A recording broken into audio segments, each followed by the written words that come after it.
जय जगन्नाथ सांग मैंने स्मिता किचन ओडिया को आपण मानक समस्त को अनेक अनेक स्वागत।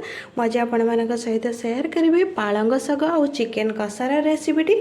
आपण मैंने नॉर्मल चिकेन तो प्रस्तुत करी खाई थे किंतु पालंग शाग और चिकेन कसार रेसिपी गोटे थर प्रस्तुत करी खातु ना, देखिए बहुत स्वादिष्ट लगी थाए। आपण मैंने रुटी सहित हो कि भात सहित हो आपण मैंने पूरी सहित खाई पारे। यहाँ खाइबा को बहुत स्वादिष्ट लगे आ गरम गरम निश्चय तो आपण मैंने खाइबे।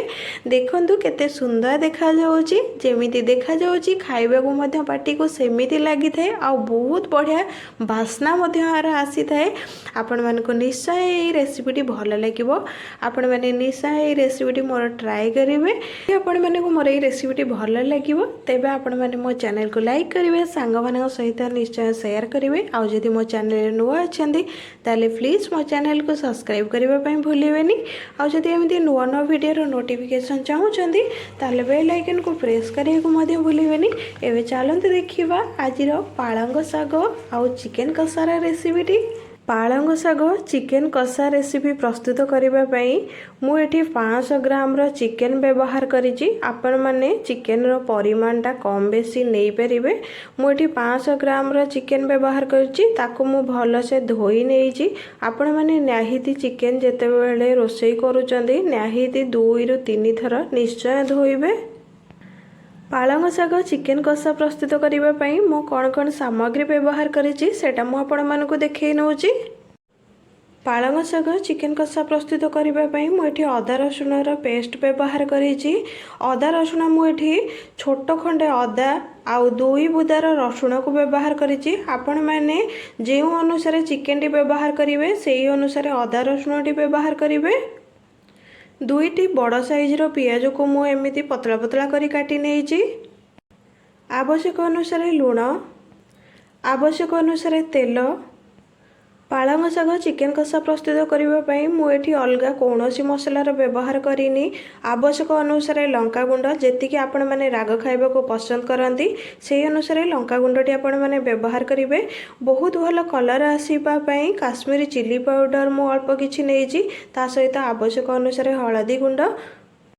मुझे अल्प किछि दहीर व्यवहार करी। आपण मैंने जितेबाला पालंग शाग चिकेन कषा प्रस्तुत करुचंदी सेतेबाला निश्चय दहीर व्यवहार करेंगे, कारण तार ग्रेवीटा बहुत भल आसी थाए आ बहुत स्वादिष्ट चिकेन कषाटी लगी थाए। एठी मु अल्प किछि दहीर व्यवहार करी। मु 500 ग्राम चिकेन नहीं तो से अनुसार दहीर क्वांटिटीटा यूज करी। जेहेतु आम पालंग शाग चिकेन कषार रेसिपी प्रस्तुत करुचे आमर तो पालंग शाग निहाती आवश्यक। मुझे पालंग शाग को ग्राइंडिंग करी नेइची। आपण मानक मु देखै नउची जे केउ प्रोसेस रे मु आको ग्राइंडिंग करी नेइची आ जो प्रोसेस रे मु प्रस्तुत करची से प्रोसेस रे ही यार नेचुरल कलर टी भल आसी थाए। पालंग को आपण मैंने जेकोसी मसला तरकारी रे किपरि यूज करें तार प्रोसेस मुझे मानक कही नौची। पालंग शागर जेमिति कलर अच्छी सेमिति ही कलर रहिबो नेचुरल कलर। ताहले आमे जेकोसी मसला रे पालंग शागटी व्यवहार करिबा सेटा खाइबा को बहुत स्वादिष्ट लागिबो। आपण माने पालंग पनीर हो पालंग चिकेन हो कि आपण माने पालंग रे जेकोसी रेसिपी भी प्रस्तुत करबा को चाहंती एमिति कि आपण माने पालंग शागर परोटा कि पालंग शागर पूरी मध्य प्रस्तुत करें। प्रोसेस मुझे कहूँ सेमिति उपाय रे आपण से प्रोसेस रे पालंगटी को व्यवहार कले मसला रे पकेले कि पालंग परोटा कि पूरी कले खाइबा को बहुत स्वादिष्ट लगिवो आ पालंग शागर नेचुरल कलरटी मध्य रहिबो। पालंग शाग मुझे नहीं 4 बिड़ार पालंग शाग ताकू मु भल से बाछिकी धोई नहीं। आपण मैंने निश्चय 2 ରୁ 3 थर करी धोई नेबे, नचेत बाली लागिबो जदि लागी थिबो ताहले छाड़ी जीवो भल से आपण धोई नेबे। मु एबे पालंग शाग को भल से पूरा 2 ରୁ 3 थर करी धोई नेइची। एबे मु आकु गोटे ओसारिया जागा नउची। एमिति गोटे ओसारिया जागा मु व्यवहार करिछि। एथिरे ठंडा पानी नेइछि। मु एथिरे एबे जो पालंग शाग को धोई की रखिछि ताकू सब देई नबा। एबे पालंग शाग को सबू मुझे दे नहीं आपण मैंने एथिरे अल्प ही पानी देबे, बहुत परिमाण रे पानी टी व्यवहार करें कारण ये पानी टी आम बिल्कुल फिंगिबानी। एबे पालंग शाग को एथिरे देला परे एको आमे गैस ऑन करी 10 मिनिट पर्यंत फुटेई नबा। एबे गैस को मु ऑन करी नहीं पूरा 10 मिनिट पर्यंत आमे वेट करिबा। बिल्कुल एथिरे किछि भी कोनोसी कवर रा व्यवहार करिवेनी, पूरा 10 मिनिट पर्यंत वेट करिवे आपण माने। एबे हमर पूरा 10 मिनिट हे गलानी, देखंत आपण माने केते सुंदर कलर आसीची। एबे ऊपर को बांप बाहरुची मध्य देखंतु पूरा 10 मिनिट परे एमिति ही आपणकर पालंग शागटी कलर आसी जिवो। एबे प्रथमे आमे गैस को बंद करी नबा। गैस को बंद कला परे एबे आमे एथुरु ए जो गरम पानीटा अछि आको प्रथमे निगाड़ी की बाहर करी नबा। एबे देखंतु मु एथुरु पानी निगाड़ी नहीं आपण मैंने जिते पानी निगाड़े से ध्यान रखिए जे देखिए आपण मैंने एमती चिपिकी ये नाड़टा पूरा भल से हो जाइए। आपण मैंने जानीपर जे पालंग शागटी भल से आमर सीझी जाइए। पानी निगाड़ला परे आपण मैंने बिल्कुल भी ये पानी को फिंगिबेनी। जेकोसी तरकारी रे आपण मसला कसेला बेले मध्य व्यवहार करें, पूरी हो कि पराठा हो अटा चकड़िला बेले मध्य ये पानी को व्यवहार करेंगे। एटा बिल्कुल आपण मैंने फिंगिबेनी। एथिरे बहुत सारा विटामिन अंश थाए, से आपण मैंने यहाँ बिल्कुल फिंगिबेनी।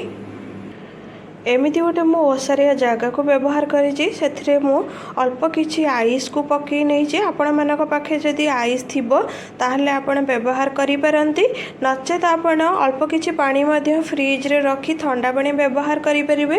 एबे आमे जो पालंग शागरु पानी निगाड़ी की रखिथिले एबे एइथिरे आमे पकई नबा। एइथिरे पकेइबा द्वारा आपण माने निश्चय एथिरे 10 मिनिट पूरा पकई की रखिबे, तापर जाई कि आमे ग्राइंडिंग करिबा। ताहले यार बहुत भल नेचुरल कलर जेमिति ही अच्छी सेमिति ही रहिबो। आपण माने जेकोसी थरे यूज करि परिबे सेटा सेम कलर ही रहिबो, बिल्कुल भी ता टेस्ट कि ता कलर रे किछि भी परिवर्तन आसीबनी। बहुत भल खाइबा को मध्य लागिबो। एबे पूरा 10 मिनिट पर्यंत आमे वेट करिबा।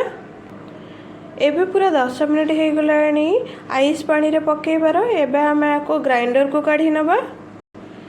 एबे मु ग्राइंडर रे गोटे मीडियम जार व्यवहार करिछि, सेथरे मु सब पालंग को दे नहीं। एथिरे आपण माने बिल्कुल भी किछि भी पानी भी व्यवहार करिवेनी। एबे आको आमे पूरा प्लेन करी ग्राइंडिंग करी नबा। एबे देखंतु पालंग शाग को मु ग्राइंडिंग करी नहीं।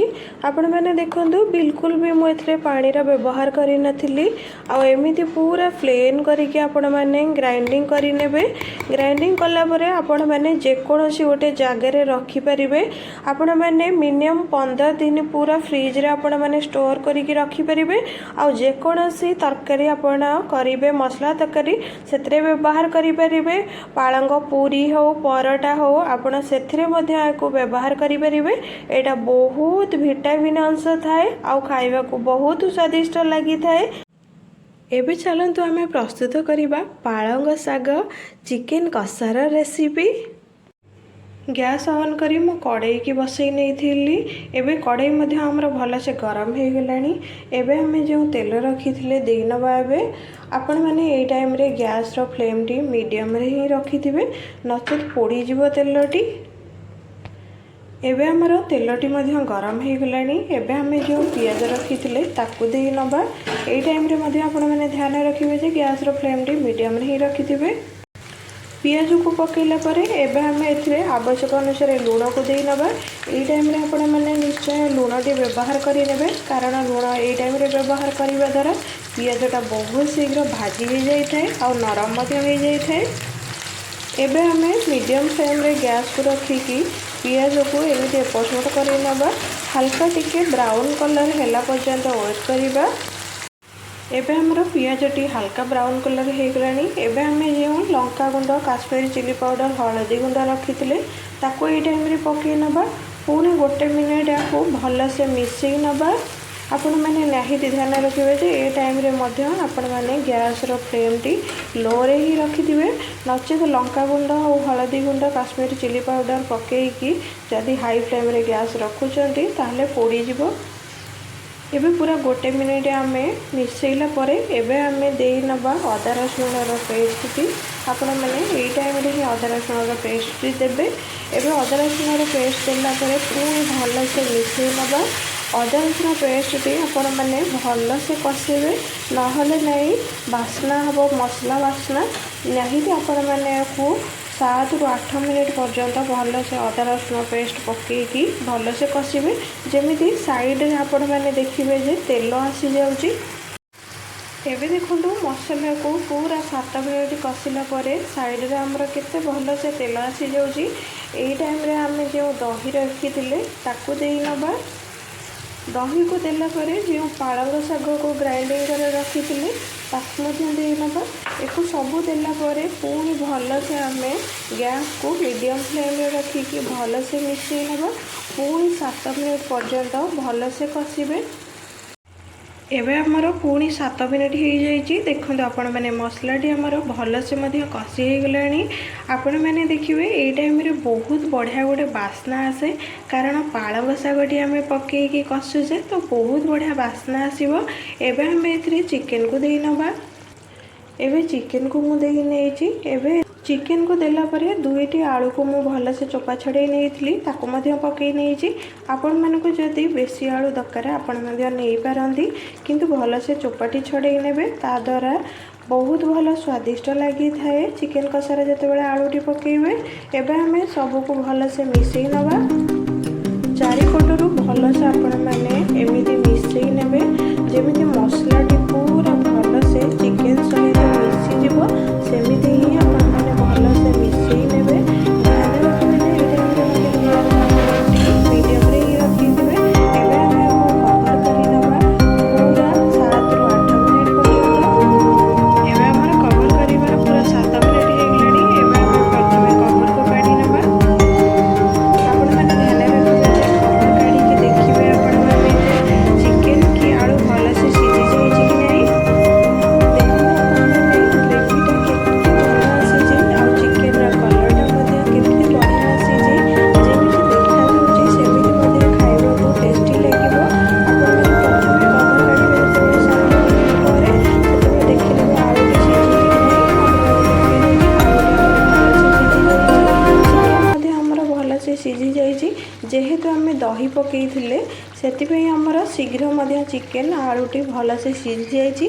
जदि आपण मैंने 7 मिनिट पर कवर काढ़ी देखिए चिकेन की आलू भल से सीझिनी तेबे आउ 2 मिनिट निहाती कवर बंद करके लो फ्लेम रे रखिबे।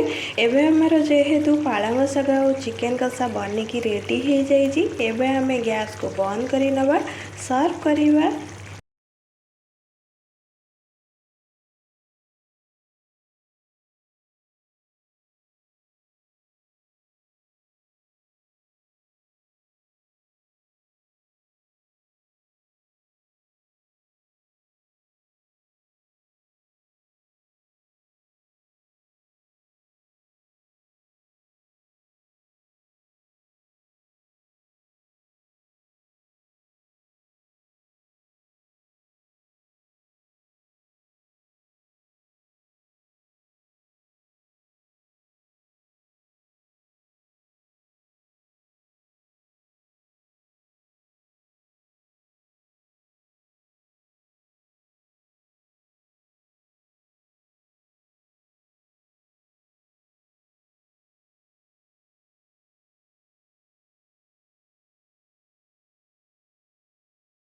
पालंग शाग चिकेन कषा बनिकी एबे रेडी हो जाइए। मुझे सर्व करी नहीं देखो आपण मैंने केते बढ़िया सुंदर देखा जाउची।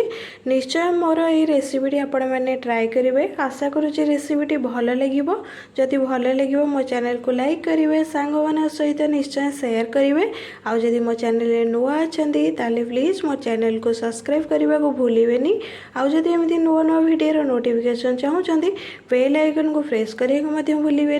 रहुची जय जगन्नाथ। आसबि आ गोटे नुआ रेसिपी नहीं। नमस्कार।